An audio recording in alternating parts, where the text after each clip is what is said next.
लेक्चर के बारे खैर समूंगा डिस्कस करो physics chapter number 4 conceptual question number 3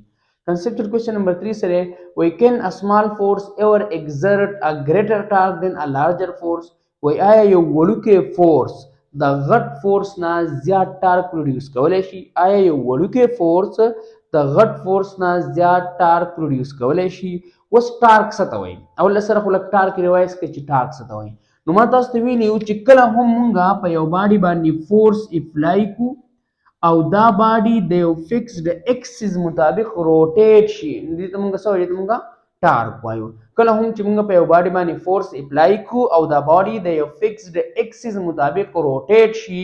مونږ وایو ټارک پروډوس شو ټرننګ افیکټ پروډوس شو لکه د کړکۍ کولاو حل بندول د دروازې کولاو حل بندول دا ټول پسې کې راځي دا په ټارک کې راځي د چابۍ په ذریعہ د پانی په ذریعہ یو نټ کولاو حل دا هم پسې کې راځي دا په ټارک کې راځي اوس دا ټارک په څه باندې ډیپند کوي د ټارک فارموله دا فورس ملټیپلای مومنت آرم صحیح ده اوس مثلا دی خو تاسو دا ما یو پانا راکړل یو چابي مې راکړل سم راکړل یو پانا یو چابي دلته د چابي داخله یو نټ لم ورسره دا یو نټ ته مثلا څه شو د مونږه کولاو حل غواړو اوس دا چابي چې کوم دی دا بر دی اکسس مطابق دا نټ پس کیدا ودی سی تاوي نو دې زه ته وای اکسس اف روټیشن دې ته موږ یو پوینټ اف روټیشن یا اکسس اف روټیشن دې ته پوینټ اف روټیشن اکسس اف روټیشن دې د دې زه مطابق پر چابي تاویږي نو دا نټ په ځان سره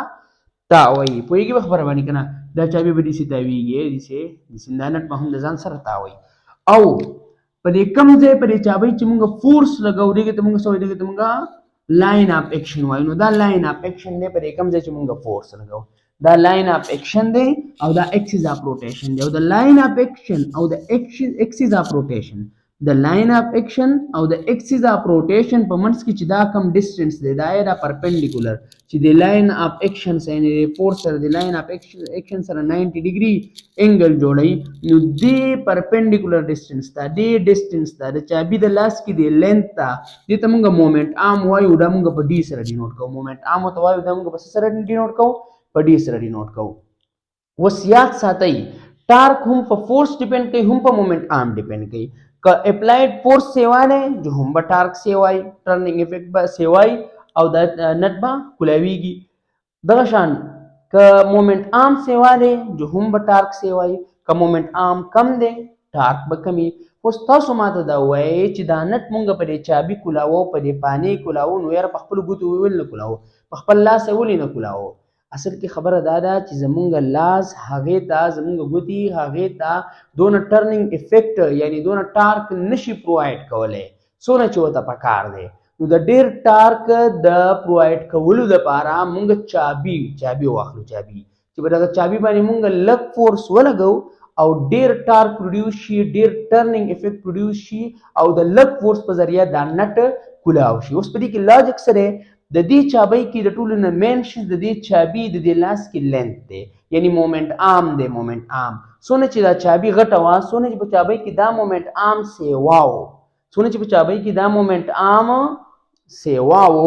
نو هغومره به زمون سره سیوای ټارک به سیوای ولی ځکه چې ټارک برابر دی د فورس ملټیپلای مومنت ارم نو چې سونه دا مومنت ارم دا لاس کې د چابي دا لاس کې دا لینث سیواو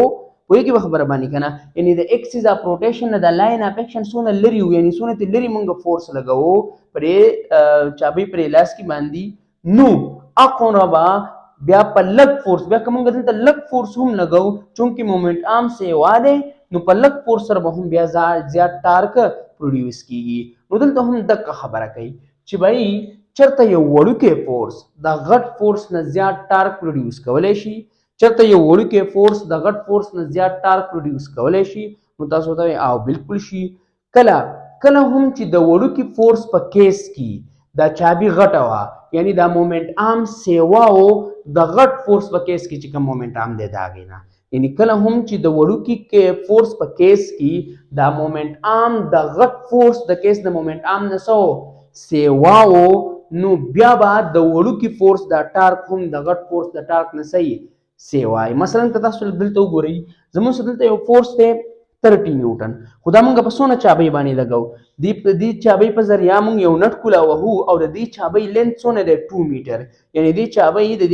دې لاس کې دا لینث چې کم دی یعنی دې چابې مومنت عام چې کم دی دا 2 میټر دی او فورس په موږ څونه لګاو 30 نیوټن لګاو نو فورس زمون سره 30 نیوټن دې ته F1 وای دې ته D1 وای چې د خپل اسانۍ لپاره او دا شنو ټارکون به زمون سره څه شي F1 ملټیپلای D1 F1 دې 30 D1 دې 2 میټر 30 ملټیپلای 2 دې سب دې زمون سره شي 60 نیوټن میټر 60 نیوټن میټر کلیر شو اوس دې کیس ته وګورئ دلته فورس 30 نیوټن او سیوا او هلته فورس کم دی 10 نیوټن دی سره 10 نیوټن دی خو دلته خبره سره دلته مومنت عام غټه دا چابي وړکی دا د دې چابي لینث وړکی دی دې چابي د لاس کې لینث وړکی دی یعنی دې چابي مومنت عام وړکی دی او د دې چابي د دې پانې دا مومنت عام چې کم دی دا غټ دی نو کله ته اوس مونږ لګ فورس هم لګاو نو مومنت ټارک به ډیر پروډوس کیږي ټرننګ افیکټ به ډیر پروډوس کیږي دا نټ به په اسانۍ سره کولاویږي وایي خبره باندې کنه نو د دې لپاره که تاسو دا نټ په اسانۍ سره کولاول غواړئ د لګ فورس په ذریعہ نو د وړوکي چابې په ځای داسې چابې رالی چې د هغې لاس کې غټي د هغې مومنټ عام غټي لکه دې کیس ته وګورئ فورس زمون سره وړوکی دی 10 نیوټن دی دلته فورس 30 نیوټن و بھائی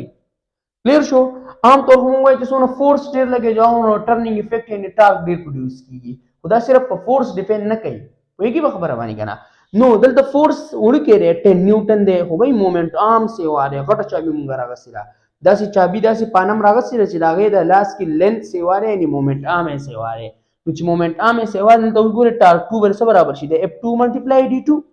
داسې تاسو د پوهولو لپاره ما سې اګزامپل یې اخیستی دا F1 او F2 وغیره دا دویم کیس دی دا کیس 1 دی په دې کې فورس غټ دی دا کیس 2 دی په دې کې فورس کم دی نو د دې دا F2 10 نیوټن D2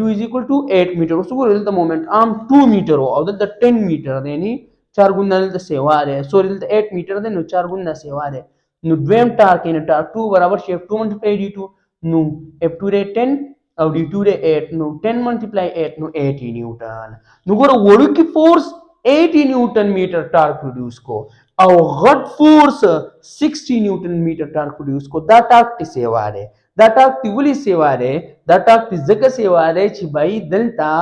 مومنټ عام سیوا دی د دې د مومنټ عام نه کلیر شو نو بالکل یو وړوکی فورس هم د غټ فورس نه زیات ټارک پروډیوس کولی شي که چیرې د وړوکي فورس په کیس کې مومنټ عام سیوا وي د غټ فورس په کیس کې چې کوم مومنټ عام دی د هغې نه